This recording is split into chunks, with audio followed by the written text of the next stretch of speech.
Assalamualaikum warahmatullahi wabarakatuh. Salam sejahtera bagi kita semua. Terima kasih atas kesempatannya.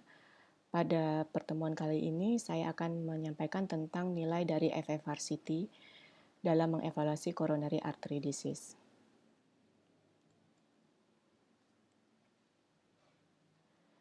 Ini adalah pokok-pokok bahasan yang akan kita bicarakan. Sebagai pendahuluan, coronary artery disease merupakan suatu proses patologis yang ditandai dengan adanya plak aterosklerotik pada arteri epikard yang bisa bersifat obstruktif maupun non-obstruktif. Kita bisa menilai anatomi daripada arteri koroner, menilai lumen dan dinding arteri koroner melalui pemeriksaan coronary CT angio dan invasive coronary angio. Jika kita mendapatkan stenosis dan kita ragu apakah stenosis ini signifikan atau tidak, maka kita bisa melakukan functional testing, baik secara invasif maupun non-invasif. Banyak clinical trial dari berbagai multicenter ini menunjukkan bahwa fractional flow reserve coronary computed tomography ini lebih superior dibandingkan coronary CTA biasa dalam menegakkan coronary artery disease. FFR, sebelumnya kita kenal FFR dilakukan pada saat melakukan invasive coronary angio. Jadi FFR mengukur rasio antara maksimum daripada blood flow pada distal dari arteri koroner yang ada stenosisnya dan dibandingkan dengan maksimal blood flow pada vessel yang normal. Pada invasive FFR digunakan pressure wire yang masuk intrakoroner pada kondisi hiperemi setelah sebelumnya diberikan vasodilator. Bagaimana dengan FFRCT?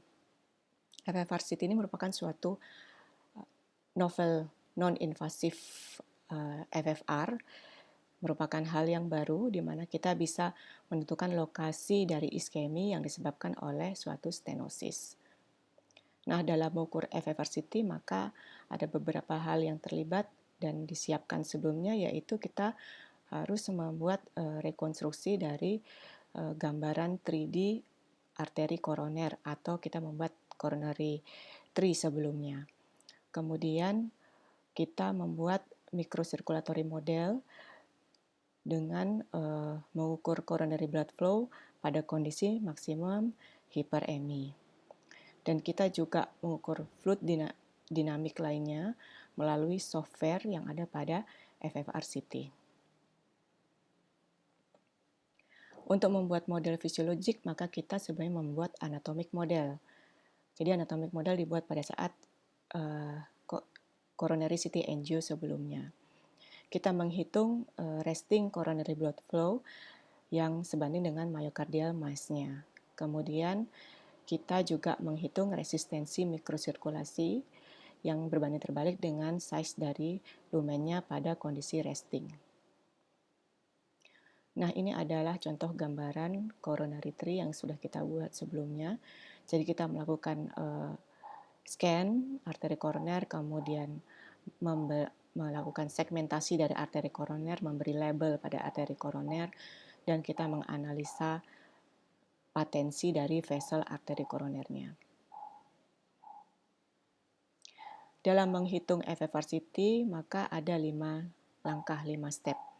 Yang pertama yaitu membuat anatomic model dari coronary CTA, kemudian menghitung flow dari total vessel dan flow dari vessel spesifik yang ada stenosisnya yang akan kita ukur.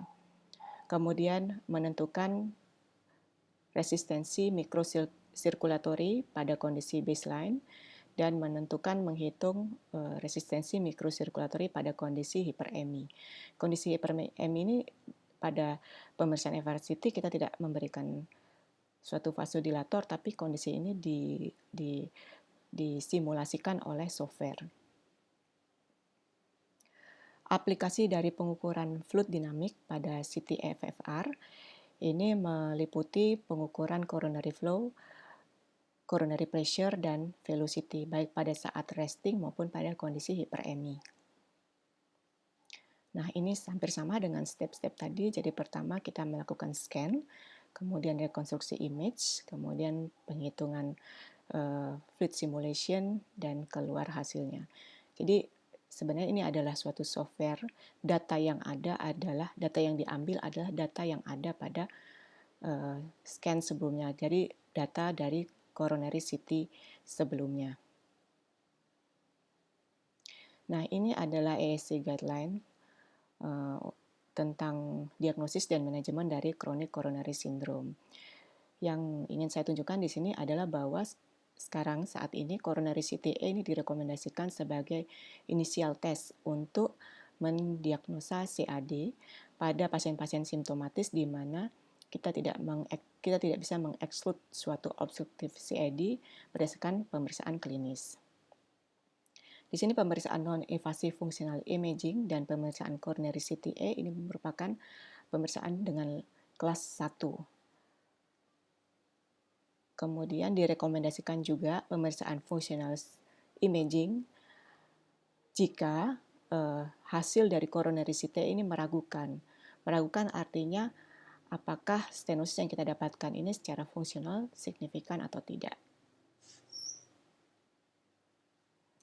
Nah, grafik ini menunjukkan perbandingan antara hasil pemeriksaan FFRCT dibandingkan dengan standarnya yaitu invasive FFR. Ternyata hasilnya hampir sama, tidak terlalu berbeda bermakna.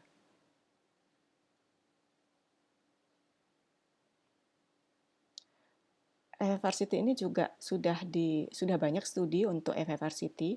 Ada 3 studi besar tentang FFRCT dibandingkan dengan invasive FFR, yaitu studi Discover, studi de facto, dan studi NXT.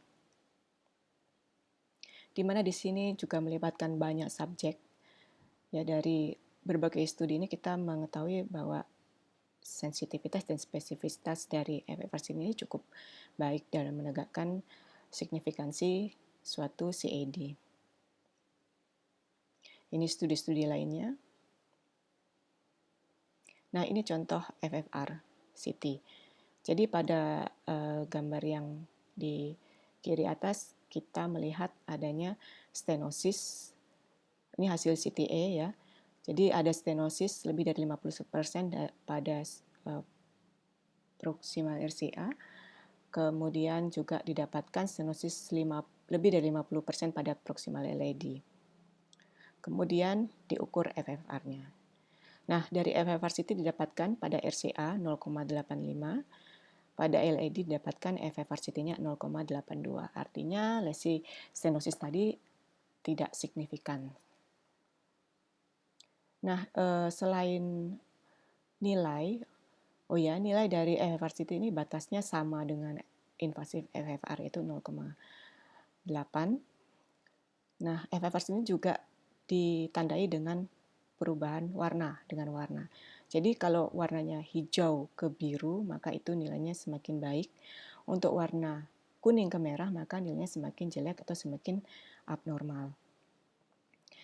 FFRCT tadi dibandingkan dengan invasive FFR. Ternyata hasil FFRCT dari RCA itu hampir sama dengan FFRCT yang didapat dari pemeriksaan invasif, yaitu yang dari CT didapatkan 0,85, sedangkan dari invasif FFR-nya 0,89.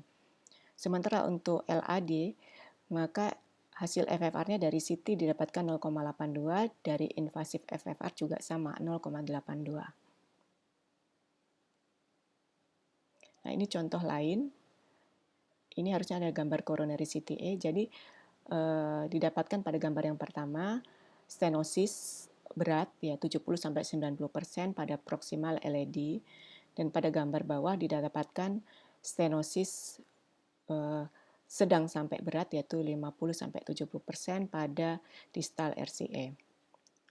Nah, dilakukan pemeriksaan FFRCT. Ternyata untuk LAD FFR-nya adalah 0,56, yaitu ini berarti stenosis ini bermakna secara fungsional. Kemudian pada RCA FFR-nya 0,85. Kemudian tentunya dilakukan tindakan pada pasien ini untuk yang LAD-nya. Dilakukan PCI pada proximal LAD dan setelah itu pasien tidak ada keluhan. Ini adalah contoh lain, jadi kita lihat pada gambar di kiri di atas, ini ada, nah ini dari hasil CT angio didapatkan stenosis lebih dari 70%. Kemudian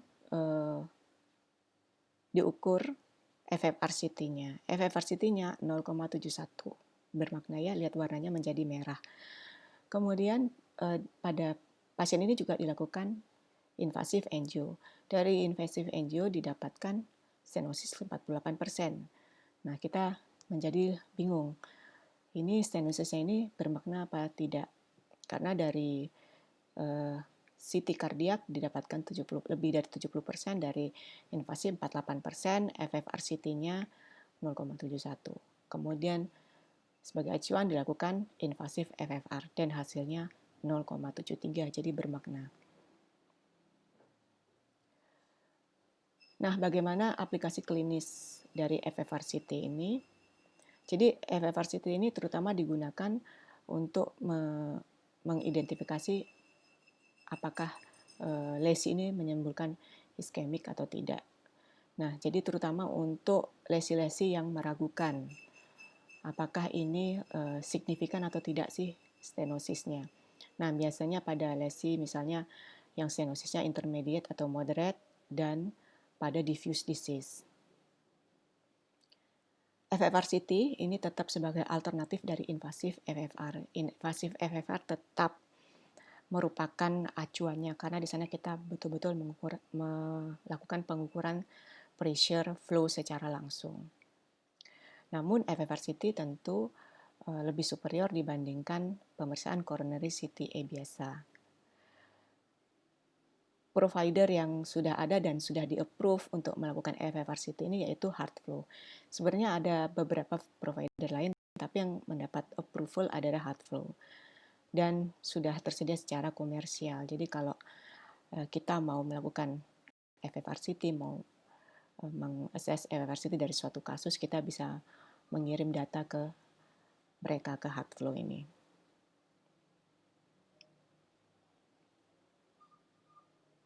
Nah, enaknya juga ya, kelebihan dari FFRCT ini, selain kita bisa menghitung apakah lesi ini secara fisiologis signifikan atau tidak, kita tidak memerlukan scanning ulang.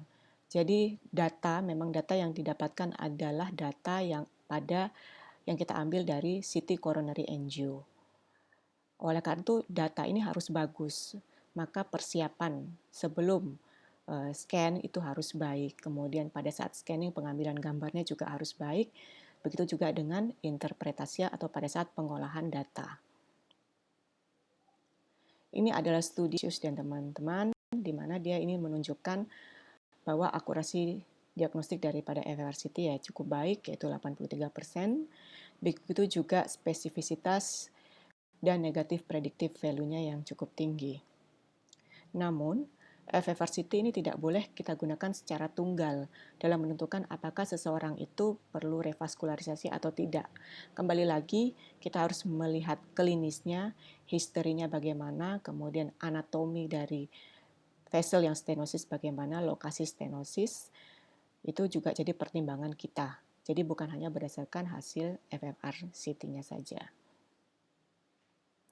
Sebagai kesimpulan, FFRCT ini akan semakin berkembang dan ini merupakan suatu tools untuk kita di mana pada pasien-pasien tertentu, pada kasus-kasus tertentu kita ragu apakah seseorang ini perlu dilakukan revaskularisasi atau tidak. Sehingga dengan FFR ini diharapkan kita tidak melakukan suatu tindakan lebih lanjut yang sebenarnya belum perlu dilakukan. Dan FFRCT ini telah didukung oleh berbagai studi dari berbagai multicenter.